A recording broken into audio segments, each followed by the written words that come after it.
Everyone, it's me sir और आप सभी का ड्रैगन मास्टर के ऑडियो एपिसोड में स्वागत है। तो एपिसोड के स्टार्टिंग में लीलू को दिखाया था, जो कि अभी तो पता नहीं कैसे जिंदा होके आ चुकी थी। जो तो यहाँ पे आते ही जाओ से कहते हैं, जाओ तुम ना हैंडसम तो बहुत ही, और इसी के साथ साथ तुमने बहुत ही बेदर्दी हो। देखो तो उस दिन कैसे मैं चिल्ला रहा था और तुम बैठे बैठे मुझे चिल्लाते हुए देख रहे थे। मुझ जैसे एक खूबसूरत हसीना को ऐसे जिंदा चलाते हुए तुम्हें तो सभी बुरा नहीं लगा था। दूसरी और अवेना इस खूबसूरत बालक को अपने सामने देखते हुए तो जाओ अपने मन में ये सोच रहा था क्या ये कोई भूत है, क्योंकि उसे तो अच्छे से याद था कि उस दिन अमून पैलेस के अंदर तो जाओ बच्चों ने ली का खेला ही खत्म कर दिया था। जिसपे तो अभी ली कहते क्या सच में जाओ है, तुम मुझे भूत समझ रहे हो। वैसे भी क्या किसी ने तुम्हें सिखाया नहीं कि मुझ जैसे एक खूबसूरत बालक के साथ कैसे पेश आया जाता है। और अगर बात हो रहा है मून पैलेस का, तो मैं तुमसे कहना चाहता हूँ कि उस दिन मून पैलेस के अंदर ना तुमने तो मेरे एक पपेट को जलाया था। वो ना सच में मेरा बहुत ही अच्छा पपेट जो सुनते ही तो जाओ अभी उस लड़की से पूछ बैठते हैं कि अगर ऐसा ही बात है तो मेरे सामने वाला ये जो लड़की खड़ा हुआ है, ये क्या तुम्हारा रियल बॉडी है या फिर से ये कोई तुम्हारा पपेट है। तो लोग तो कह उठते हैं कि तुम ही सोच के देखो, वैसे भी ये मेरा रियल बॉडी हो सकता है या फिर ये पपेट भी हो सकता है। जिस पे तो जाओ कह उठते हैं कि तुम पपेट हो या फिर रियल हो, इससे ना मेरा कोई लेना देना नहीं है। लेकिन हाँ, तुमने यहाँ पे तो पहले से भी और भी ज्यादा बुरी देख रही हो। उसके ऊपर तो देखो, तुम तो मुझे यहाँ पे फिर से मारने के लिए आ चुके हो, तो थोड़े ही मैं तुम्हें यहाँ पे खूबसूरत कह सकता हूँ। और मिस तो अभी अपने इतना सारा तारीफ सुनने के बाद ना गुस्से में तो आग बबूला हो उठती है। जहाँ पे तो जाओ से कहती है, जाओ मैं तो यहाँ पे ये सोच के आया था कि मैं ना यहाँ पे तो अच्छी बच्ची की तरह ना यंग को लेके यहाँ से चले जाऊंगा, तुम्हें जिंदा छोड़ दूंगा। लेकिन अभी मुझे लग रहा है कि मुझे अपना इरादा यहाँ पे चेंज करना पड़ेगा। जाओ बच्चों तो आसपास देखते हुए उससे ये पूछ लेता है कि यहाँ पे तुम अकेले आए हो या फिर तुम्हारे साथ वो क्वीन भैंग भी आया हुआ है। लेकिन तभी ना यहाँ पे तो लू को दिखाया था, जो ना झटपट करके तो अभी जाओ को मारने के लिए आए थे। और इसी के साथ तो वो ये भी कहते हैं कि जाओ बच्चे, तुम्हें मारने के बाद ना तुम्हारी स्किन से तो मैं एक बहुत ही प्यारा पपेट बना लूंगा। और ये कहते हुए ना मिस तो अभी झटपट करके जाओ के ऊपर अटैक करते थे। लेकिन जाओ अभी तो किसी से कम नहीं था, वो ना बहुत ही आसानी के साथ इस सड़क से बच जाता है। जहाँ पे ना जाओ बच्चे तो बचते बचते हुए ना अभी तो चोटी के आखिरी सिरे में आ जाते हैं। जहाँ पे आने के बाद जाओ तो अपने मन में ये सोच रहा था कि चलो एक बात तो यहाँ पे अच्छा है कि आज ना मैं अपना जो इल्यूजनरी अटायर है उससे पहना हुआ हूँ। और इसी के साथ जाओ बच्चों ना अभी तो लू से क्या होता है कि मिस आपको पता है ये वाला जगह ना सच्ची में बहुत ही अच्छे है, और इसीलिए तो मैं सोच रहा था कि चलिए ना इस जगह के अंदर ही आपको दबनाया जाए। जिसपे ना भड़कते हुए तो अभी लोग कह उठते हैं कि अरे देखो तो बच्चे, क्या सच्ची में तुम्हारे अंदर है तो सब शर्म नाम का चीज नहीं है। तो मुझे एक मर्द दिख रहे हो तो मर्द बनो और मर्द के जैसा ही मेरा सामना करो। लेकिन तभी ना आसमान के ऊपर तो लोगों को कुछ दिख गई थी, जो देखने के बाद ना बच्चे तो यहाँ पे सच्ची में चौंक गई थी। और इसी के साथ हम लोगों को पता चलता है कि आसमान के ऊपर तो हम लोग का छोटू ग्रीनी था, जो ना आसमान के ऊपर से तभी लोग के ऊपर जोरदार अटैक कर देता है। और जो अटैक तो डायरेक्ट जाके बेचारी के ऊपर लग जाता है, जिसके चक्कर में ना बेचारी की हालत सच्ची में बहुत ही पतली हो चुकी थी। जहाँ पे ना बेचारी तो नीचे लेटे लेटे जाओ से ये कहते हैं कि तुम ना ये तो अच्छा नहीं कर रहे हो, वैसे भी तुम फाइट के अंदर चीटिंग कर रहे हो। जिसपे तो जाओ का ये कहना था कि ये फाइट है और फाइट के अंदर ना सब कुछ जायज है। और इसी के साथ ना वो तो अपने ग्रीन से कहते हैं कि जाओ बच्चे, जाके ना इस लड़के का खेला खत्म कर दो। जो सुनते ही ना ग्रीनी बच्चे होता है अच्छे बच्चे की तरह ना झटपट करके अभी उस लड़के को मारने के लिए आगे बढ़ जाता है। लू में तो कोई कमसम नहीं थी, वो भी ना अपना जो आइज हो रहा है उसे रिलीज करते हुए तो अभी ग्रीनी के ऊपर अटैक कर देता है। और यही पर ही दोनों का अटैक जब टकराते हैं, दोनों का अटैक टकराने के बाद से ना बेचारी तो जोरदार धमाके के साथ नीचे की तरफ गिर जाती है। और जिस धमाके से तो जैसे तैसे बचते हुए ना बच्चे तो अभी ना अपने जो नौकर था उसे बुला लेती है। जिसे दिखाने के बाद हम लोग को तो पता चलता है कि ये तो और कोई नहीं, हम लोग का प्यारा सा यंग था, यानी कि यंग का एक पपेट था। और जिसे देखने के बाद अभी तो ग्रीनी साहब भी ना छिटपट करके तो उसके ऊपर भी अटैक करना स्टार्ट कर देता है। लेकिन हम लोग को पता चलता है कि ये वाला जो पपेट था ना, ये तो एक कल्टीवेटर था, जो बच्चों ना अभी तो थोर बनते हुए ना अपने यह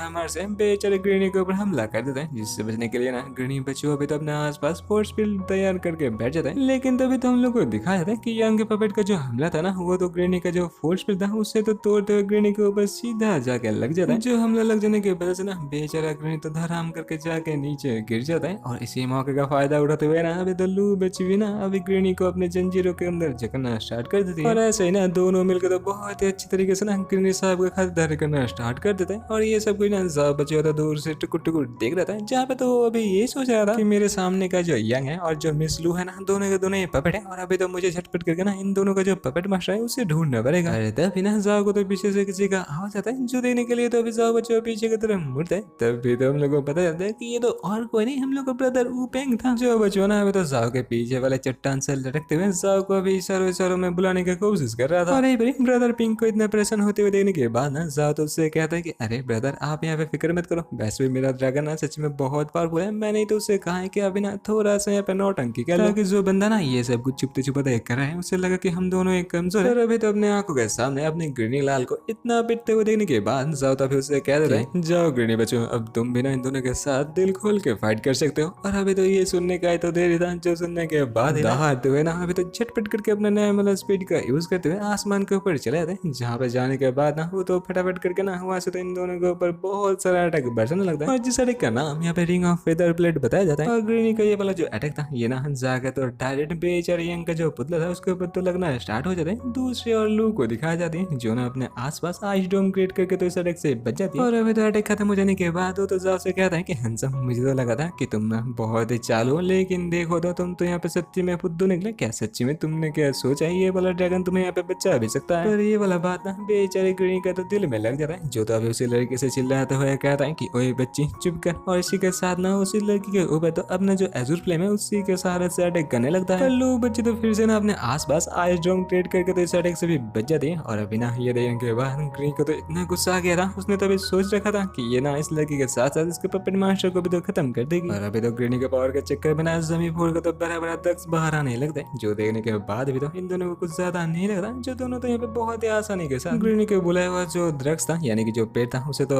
दमादम करके फोड़ने लगता है। और अभी तो अपने सामने जितना सारा ड्रग्स आ रहा था सबको तोड़ने के बाद लू वाली जो पुतली थी ना वो तो झटपट करके जाओ को मारने के लिए आगे चली जाती है, लेकिन जाओ बच्चों तो ये देने के बाद भी चुपचाप खड़ा हुआ था। तब भी ना यहाँ पे लू को तो अचानक से कुछ होने लगता है, जो देने के बाद अभी तो जाओ उससे कहता है कि अरे देखो तो बच्ची और थोड़ा सा होता और तुम तो यहाँ पे आसानी के साथ मुझे मार डालती। और इसी के साथ ना यहाँ पे तो दोनों के दोनों पपेट को गिरते हुए दिखाया जाता है, क्योंकि हम लोग पिंक भैया ने ना ऑलरेडी जो पपेट मास्टर था उसे तो पकड़ लिया था। जिससे तभी जाओ बच्चों कहता है कि क्या हुआ बच्ची, तुम्हें क्या लगा था कि तुम यहाँ पे आके कुछ भी करोगे और मुझे तुम्हारे बारे में कुछ पता नहीं चलेगा? पर पपेट मास्टर का तो ये कहना था कि वो ना बस एक छोटा सा एसेसन है और अगर इसे जाओ मार भी देता ना तो जाओ के पीछे तो उससे भी ज्यादा एसेसन आने वाला है। तो जाओ तो कहता है कि बंधु तुम तो यहाँ पे यंग को लेने के लिए आते, पर मेरे पास ना तुम्हारे लिए एक बहुत ही बुरा खबर है। इसी के साथ जाओ तो कह देता है कि वो तो प्रिंस का खेला कब का खत्म कर चुका है और अभी तो इस पपेट मास्टर को भी ना ज्यादा भगवान के पास ही पहुंचने वाला है, जो सुनते ही ना बेचारे तो रोते हुए कहते हैं कि ये मेरा काम नहीं था, ये सब कुछ ना मुझे क्वीन फैंग नहीं करने के लिए कहा था। तो जाओ तो कहता है कि अरे बच्ची तुमने यहाँ पे गलत बंदे के साथ बात करो, वैसे भी तुमको ना मैंने नहीं ऊपेंग ने पकड़े, और अगर यहाँ पे ऊपेंग तुम्हें माफ कर देते तो तुम जा सकते हो। तो चलो झटपट करके ऊपेंग से माफी मांगना स्टार्ट कर दो। पर बेचारी यहाँ पे माफी मांग सकती थी उससे पहले ना ऊपेंग तो बेचारी का खेला ही खत्म कर देता है। और इसी के साथ मिंग वन साइड टियर माउंटेन का सीन दिखाते हैं, जहाँ पर ना अभी तो यहाँ पे क्वीन फैंग के साथ टियर वन कॉन्टिनेंट का यू भी बैठा हुआ था। तब भी ना यहाँ पे तो यू क्वीन फैंग से कहता है कि जाओ ने तो उस बंदे का खेला खत्म कर दिया। कहाँ मुझे लगा था कि यहाँ पे ना कुछ धमाकेदार देखने के लिए मिलेगा, लेकिन देखो तो यहाँ पे तो सब कुछ रूखा सूखा ही खत्म हो गया। जिसमें तो अभी क्वीन फैंग क्या होते हैं कि मुझे तो अभी तक ये समझ नहीं आ रहा है कि लिंग फेई को जाओ मिंगलिंग के अंदर ऐसा क्या देख गया कि हम लोग को छोड़ के उसने उससे पसंद कर लिया। तो ये तो कहता है कि बच्चे तुम्हें अभी तक पता नहीं चला, वैसे भी ऊ किंगडम ना कभी भी इंपीरियल फैमिली के साथ या फिर इंपीरियल सिटी के साथ ना रिश्ता बनाना नहीं चाहता है। और अभी तो मुझे ऐसा लगता है कि जाओ के पास तो कुछ ऐसा है जिसके लिए प्रिंसेस उसके पीछे ऐसे लगी पड़ी हुई है। और अभी तो इतना सब कुछ सुनने के बाद ना कोई बहन तो क्या उठ जाए कि बंदू तुम ये फिक्र मत करो, वैसे भी क्वीन से भी छोड़ने से पहले ही ना मैं तो जाओ मिंगलिंग का खेला खत्म कर दूंगा, उसके बाद ना लिंग फेई तो तुम्हारी हो जाएगी। और ये कहने के बाद बंदा तो यहाँ से निकल जाता है। जहाँ पर जाते हुए तो वो अपने मन में ये सोच जाता है कि उसे तो अच्छे से पता है कि यू ना छोटे से लिंग फेई को बहुत ही प्यार करता है। ये बंदा भी मारने के लिए राजी क्यों नहीं हो रहे, लेकिन जो भी हो मुझे ना यहाँ पे सोच समझ के काम करना पड़ेगा, क्योंकि मुझे पता है कि ये बंदा ना जाओ मिंगलिंग को मारने के बाद सब कुछ ना एन किंग के ऊपर फंसाना चाहता है। दूसरे और क्वीन फैंग जाने के बाद यहाँ अंदर तो और एक बंदा आता है, जो आने के बाद ही तो अभी उसे पूछता है कि सच में आप इस क्वीन फैंग को जाओ को मारते हुए देखना चाहते हो। जिसमें तो अभी यू क्या होता है कि बच्चा तुम यहाँ पे डर मत, वैसे भी तुम्हें पता है ना कि अभी तो मुझे क्वीन फैंग का भरोसा जीतने, और इसीलिए ना मुझे थोड़ी देर के लिए